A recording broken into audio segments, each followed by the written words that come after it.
민수기를 쭉 읽다 보면 민수기 15장이 굉장히 생뚱맞다는 것을 알게 됩니다. 그래서 민수기를 쭉 강의하시는 분들도 보면은 15장을 건너뛰는 경우가 종종 있어요. 왜냐하면 15장이 없어도 되거든요. 내용상으로 볼 때 15장이 없어도 전혀 상관이 없고 오히려 15장이 들어가 있는 것이 내용 연결에 더 부자연스럽습니다. 민수기 13장과 14장에서는 가데스 바네아에서 이스라엘 민족이 12명의 정탐꾼의 보고를 듣고 결국은 부정적인 보고를 선택하는 그런 장면이 나옵니다. 그래서 그들은 가나안 땅에 들어가지 못하고 다시 광야로 돌아오는 장면을 이야기하고 있고 16장에 가서는 고라 자손의 반역을 이야기하고 있습니다. 이렇게 나레이션식으로 쭉 이야기가 지나가다가 중간에 15장에 가서는 제사법에 관해서 하나님의 말씀이 기록되어 있습니다. 전혀 연결이 되지 않는 장면이죠. 내용을 보면 하나님께서 이스라엘 백성에게 주실 그 땅에 들어가거든 너희가 제사를 드릴 텐데 소나 양을 드리는 경우도 있고 어린 양을 드리는 경우 또 순양을 드리는 경우 숫송아지를 드리는 경우 이렇게 제물에 따라서 거기에 함께 섞어 드릴 것들에 대해서 설명하고 있습니다. 어떤 경우에는 고운 가루, 어떤 경우에는 기름, 어떤 경우에는 포도주를 전제로 같이 부어드리는데 그런데 그 양과 비율을 조금씩 다르게 하라는 것입니다. 제물에 따라서 섞어드리는 이런 고운 가루, 기름, 포도주를 조금씩 달리 하라는 것입니다. 제사법인데 오늘날은 우리가 이러한 제사를 드리지 않기 때문에 어떤 제물을 어떻게 드려야 할지 우리가 구체적으로 알아야 할 필요는 전혀 없습니다. 그러나 이 제사법을 명하신 하나님의 마음에 대해서 우리가 이해해야 됩니다. 하나님은 이스라엘 백성을 가나안 땅에 들어가지 못하게 하셨습니다. 그런데 이 제사법을 명하신 것은 이러한 제사를 가나안 땅에 들어가거든 이렇게 드리라 하는 것입니다. 하나님은 여전히 가나안을 포기하지 않으셨습니다. 비록 이스라엘 자손으로 하여금 가나안 땅에 못 들어가게 막기는 하셨지만 그렇다고 하나님의 계획이 포기된 것은 아닙니다. 그들의 후손으로 하여금 여전히 가나안 땅에 들어가게 하실 것이고 가나안 땅에서는 하나님의 나라가 이루어질 것입니다. 그래서 하나님은 주된 관심이 가나안 땅에 들어가거든 이러이러하게 살아야 한다 하고 가나안 땅 안에서의 삶에 대해서 말씀하고 계신 것입니다. 레위기도 하나님께서 주신 법입니다. 그 법은 가나안 안에서 지켜야 될 법이고 모세도 신명기를 통해서 레위기를 다시 한번 재해석하고 설교하고 있습니다. 가나안 땅에서 어떻게 살아야 할 것인지가 하나님의 주된 관심이지 어떻게 가나안에 들어가야 하느냐 이 방법은 하나님께서 자세히 설명하지 않으셨습니다. 모세가 모압 평지에서 이스라엘 민족과 이제 헤어지면서 모세는 못 들어가니까 마지막 유언과도 같은 신명기의 말씀을 전하고 있습니다. 이제 막 가나안 전쟁을 치러야 할 그들에게 가나안 땅에 들어가서 어떻게 그 땅을 빼앗아야 할 것인지 그런 내용에 대해서는 전혀 설명이 없어요. 이제 가나안 땅에 들어가면 들어가자마자 치러야 될 게 전쟁인데 전쟁 이야기는 하나도 없어요. 신명기에 보면은. 왜냐하면 어떻게 가나안 땅에 들어갈 것인지 전쟁을 어떻게 치러야 할 것인지는 오직 하나님의 영역이기 때문입니다. 가나안 땅을 주시는 것은 하나님의 영역이고 그 땅에 들어가서 살아야 할 것은 사람의 영역이기 때문에 하나님의 영역에 관해서는 하나님께서는 그다지 그렇게 백성들에게 설명하고 있지 않다는 것입니다. 다만 인간의 영역, 그 땅에 들어가거든 너희가 이러이러하게 살아야 한다 하는 것입니다.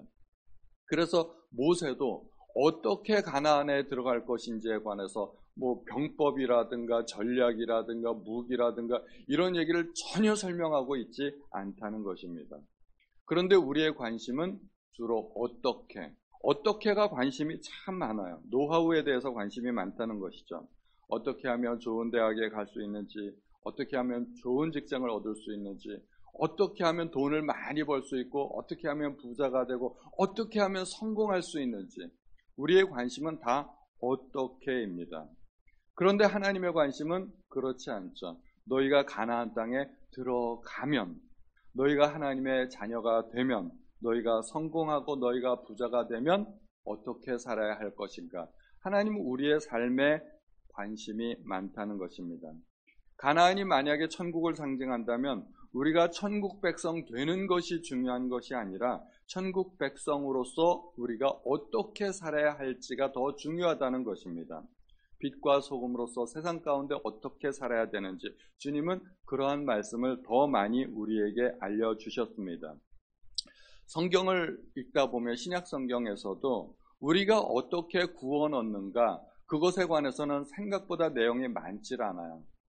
회개하라 천국이 가까웠느니라, 그 말씀이 있고 주 예수를 믿으면 너와 내 집이 구원을 얻으리라, 그런 말씀 몇몇 구절이 있을 뿐이지 성경의 대부분은 이미 구원받고 하나님의 자녀가 된 성도들에게 주신 말씀입니다. 신약 성경의 구성을 보면 신약 성경 27권 중에 16권이 교회들에게 보낸 편지들입니다. 성도들에게 어떠한 삶을 살라고 알려주는 그 편지 내용들이 대부분이라는 것입니다. 교회는 어떻게 해야 되는가, 성도들의 삶은 어떠해야 되는가, 그것이 훨씬 더 중요하다는 것입니다. 사람도 태어나는 데는 한 9개월, 10개월 이 정도면은 되죠. 그러나 태어나서 삶을 살아가는 데는 한 7, 80년 정도 걸리지 않습니까? 태어나서의 삶이 훨씬 더 길고 중요합니다. 가나안 입성은 연기되었지만 하나님은 그 이후에 40년 동안을 통해서 이스라엘 백성을 연단하십니다. 그리고 그들을 하나님의 나라 백성으로 훈련하십니다. 이와 마찬가지로 우리가 가나안 땅에 들어간다고, 하나님의 자녀가 된다고, 천국 백성이 되었다고 다 되는 것은 아닙니다. 많은 노력과 연습이 또 연단이 필요한 것이죠. 그래서 우리도 광야 같은 이 세상을 살아가는 것 아니겠습니까? 북한 주민들 중에서 일부가 탈북해서 동남아를 거쳐서 대한민국으로 들어오는 경우가 있습니다. 탈북민들이 그렇게 소원하는 대한민국 국민이 되고 대한민국 주민등록증 받게 됩니다. 그러나 대한민국 국민이 되고 주민등록증 받는다고 해서 그들이 모든 것이 다 해결되는 것은 아닙니다. 왜냐하면 반평생을 북한에서 살아왔기 때문에 그들은 대한민국의 국민이 되었음에도 불구하고 여전히 북한 주민의 사고방식과 습관과 생활방식, 이런 것들을 여전히 버리지 못하고 있는 거예요. 그래서 적응하지 못하고 그렇게 살아가는 경우가 굉장히 많다고 합니다. 물론 하나원이라는 곳에서 대한민국 사회에서 살아가려면 이러이러하게 살아야 된다. 이제 직장에 들어가면은 열심히 일하고 월급을 받는데 그 월급은 너희의 것이다, 여러분들의 것입니다 하고 설명을 해줍니다. 북한에서는 월급이라는 개념이 없으니까 그럼 그 돈을 받으면 다 쓰지 말고 통장에 넣어둬야 된다. 은행이라는 곳에 맡기면 은행에서 열심히 그 돈을 투자해가지고 여러분들한테 이자도 준다. 이런 것들을 하나원에서 다 설명을 해주죠. 북한 사람들은 은행의 개념이 없어요. 내가 은행에다 돈을 맡긴다. 그거 참 좋네. 근데 은행에서 내 돈을 자기들 마음대로 투자를 한다고? 아니, 내 돈인데 왜 자기들이 마음대로 투자를 하지? 그 사람들은 은행에 대한 개념이 없기 때문에 이런 것들을 잘 이해를 못하는 거예요. 그래서 북한 사람들이 남한에 와서 생활하기 위해서는 많은 것들을 배워야 됩니다. 연습해야 되고 훈련해야 되고.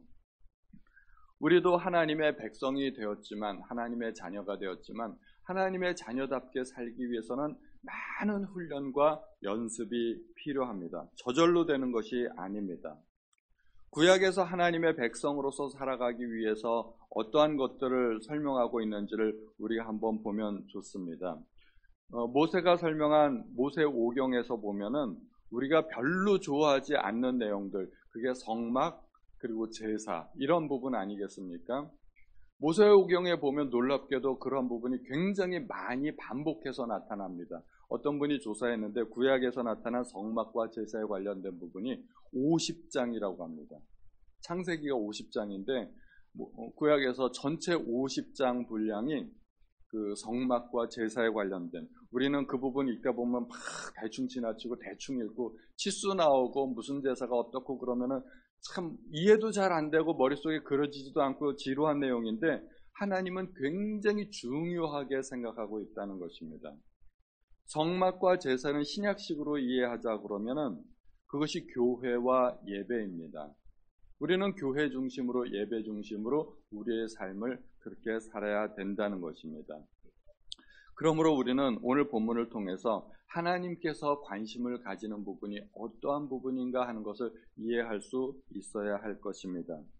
그리고 그러한 제사를 드릴 때 이방인이나 또는 유대인이나 이스라엘 민족이나 전혀 차별이 없이 똑같다는 것을 설명하고 있습니다. 이스라엘 자손이라 할지라도 하나님께서 아브라함에게 할례를 명하셨을 때 그 할례를 받지 않으면 민족 중에서 끊어지리라고 말씀하고 있습니다. 그런데 반면 타국인이라 할지라도 이방인이라 할지라도 그들 가운데 섞여 살게 되고 만약에 그들도 할례를 받게 되면 이스라엘 민족과 똑같이 하나님의 백성이 되는 것을 설명하고 있습니다.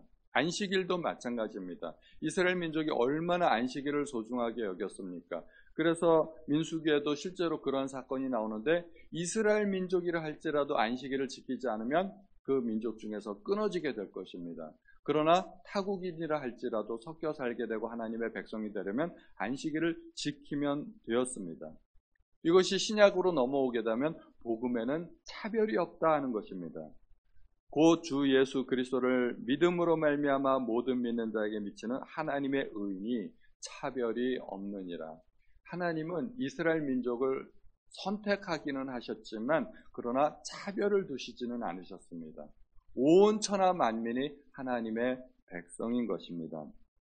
그리고 마지막 부분에 가서는 거제를 드리라 하고 거제에 대한 설명을 하고 있죠. 거제라는 것은 제물을 높이 올려서 하나님 앞에 바치는 것입니다. 그것은 감사의 표현이고 하나님을 찬양하는 표현입니다. 우리도 찬양할 때 이렇게 손을 들어서 하나님을 찬양하는 경우가 있지 않습니까? 손을 높이 들고 하나님을 찬양하는 것은 내가 하나님을 높여드리는 그러한 표시고 내 마음을 하나님 앞에 드린다는 표시고 또 감사의 표시가 될 수 있습니다. 가나안 땅에 들어가거든 처음 익은 곡식 가루떡을 거제로 들어서 하나님 앞에 바치라 하는 것입니다. 이스라엘 백성은 광야에서 40년 동안 만나를 먹었습니다. 그러나 처음부터 하나님께서 사람에게 인간에게 주신 양식은 만나가 아니었습니다. 이 땅의 곡식이었죠. 과일과 채소와 곡식이지 만나를 하나님께서 사람들에게 주신 양식은 아니었습니다. 만나는 일시적인 양식이죠. 이스라엘 백성이 광야에서 먹을 40년 동안만 허락하신 양식이었습니다. 그런데 이스라엘 민족은 광야에서 만나만 먹고 아예 그냥 질려버렸습니다. 눈에 보이는 게 만나밖에 없다고 해서 질려버리지 않았습니까? 그런데 가나안 땅에 들어가서는 이제 농사를 짓고 오곡백과를 수확하고 먹게 될 것입니다. 질리지 않고 평생 먹을 양식이 될 것입니다. 풍요로운 그 땅의 양식을 먹게 될 때 가장 먼저 그 첫 조산물을 하나님 앞에 바치고 감사하라는 것입니다. 하나님의 은혜를 기억하라는 것입니다. 그래서 모세가 신명기에서 계속해서 이야기하는 것이 기억하라 기억하라 하는 것입니다. 신명기 8장 12절에서 18절 말씀을 읽어드리고 우리 다 아는 말씀이지만 그렇게 설교를 마치겠습니다. 내가 먹어서 배부르고 아름다운 집을 짓고 거주하게 되며 또 내 소와 양이 번성하며 내 은금이 증식되며 내 소유가 다 풍부하게 될 때 내 마음이 교만하여 내 하나님 여호와를 잊어버릴까 염려하노라. 여호와는 너를 애굽 땅 종되었던 집에서 이끌어내시고 너를 인도하여 그 광대하고 위험한 광야 곧 불뱀과 전갈이 있고 물이 없는 간조한 땅을 지나게 하셨으며 또 너를 위하여 단단한 반석에서 물을 내셨으며 내 조상들도 알지 못하던 만나를 광야에서 네게 먹이셨나니 이는 다 너를 낮추시며 너를 시험하사 마침내 내게 복을 주려 하심이었느니라. 그러나 내가 마음에 이르기를 내 능력과 내 손의 힘으로 내가 이 재물을 얻었다 말할 것이라. 내 하나님 여호와를 기억하라.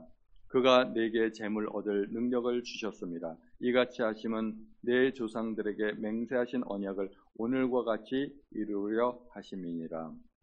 아멘. 하나님께서 주신 은혜를 늘 감사하고 기억하시는 우리 모든 성도님들 되시기를 예수님의 이름으로 축원드립니다. 하나님 아버지, 오늘도 저희에게 귀한 말씀 들려주셔서 감사드립니다.